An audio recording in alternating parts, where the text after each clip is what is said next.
Hai, gue Funky. Indonesia bakalan merayakan ulang tahun kemerdekaan yang ke-76 tahun.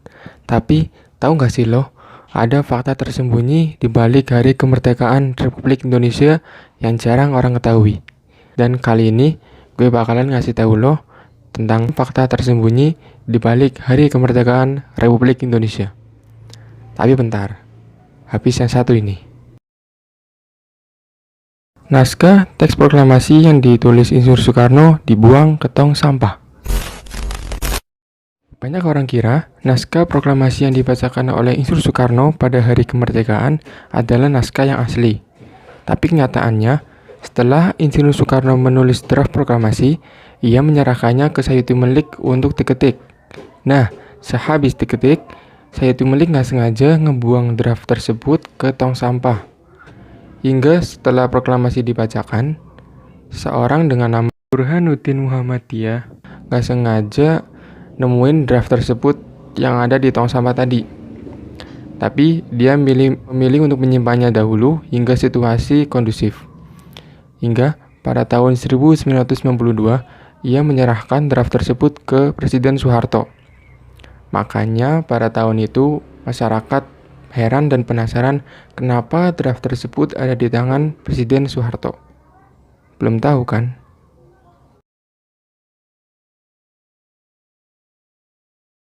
Insinyur Soekarno bacakan proklamasi dalam keadaan sakit.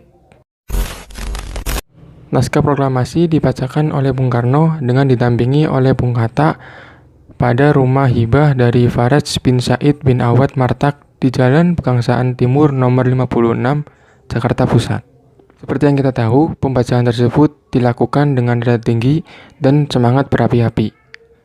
Tapi, kenyataannya, Insinyur Soekarno saat itu sedang sakit demam tinggi. Hingga 2 jam sebelum proklamasi dibacakan, beliau harus tidur dan beristirahat di tempat tidurnya. Beruntung banget waktu itu belum ada virus corona. Bayangkan kalau ada, kemerdekaan kita pasti diundur.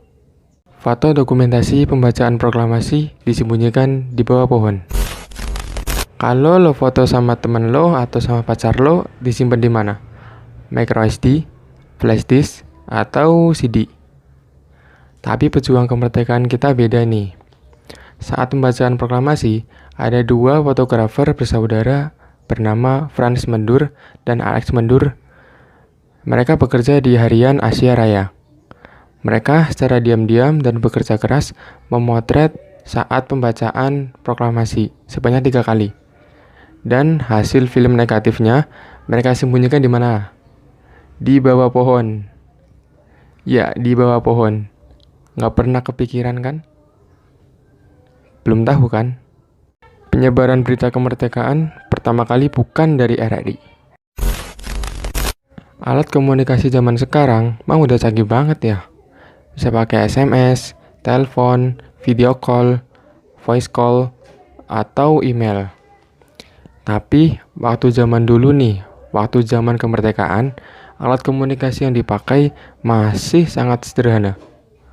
Menurut dari buku-buku sejarah, berita kemerdekaan Republik Indonesia disebarkan melewat Radio Republik Indonesia atau biasa disingkat RRI. Namun faktanya tidak. Berita proklamasi disebarkan pertama kali oleh pemuda yang bekerja di kantor Domai atau sekarang biasa disebut kantor Antara. Ia menyiarkan teks proklamasi ke berbagai wilayah lewat saluran kawat atau biasa disebut moiscat. Nah, baru pada malam harinya, Yusuf Ronodipuro berhasil menyebarkan berita kemerdekaan Indonesia lewat siaran radio RRI. Keren banget kan? Makanya buat lo pada, makanya sering kasih kabar. Jangan ngeghosting terus. Belum tahu kan? Peristiwa proklamasi diangkat menjadi sebuah film dibintangi Mel Gibson. Lo semua pasti tahu kan film Hollywood? Bisa disebutin nggak filmnya apa aja? Banyak kan? Nah, lo tahu nggak sih kalau peristiwa kemerdekaan Indonesia pernah diangkat ke film layar lebar Hollywood?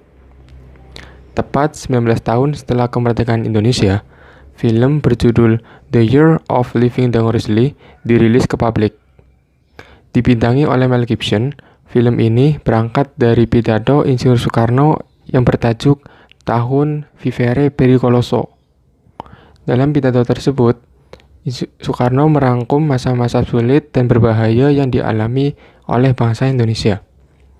Pada awal 1960-an, Indonesia tengah mengalami beberapa konflik kan, mulai dari perseteruan dengan Malaysia, perekonomian yang kurang stabil, hingga pengepungan oleh kekuasaan para neo-imperialisme. Ternyata sejak dulu, peristiwa penting di Indonesia sudah jadi ide di film Hollywood ya. Belum tahu kan? Nah, itulah 6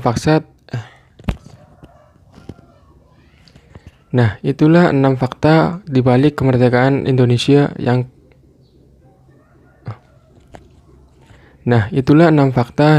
kemerdekaan Republik Indonesia. Jadilah warga negara yang tak pernah melupakan sejarah. NKRI harga mati. Sampai jumpa. Terima kasih.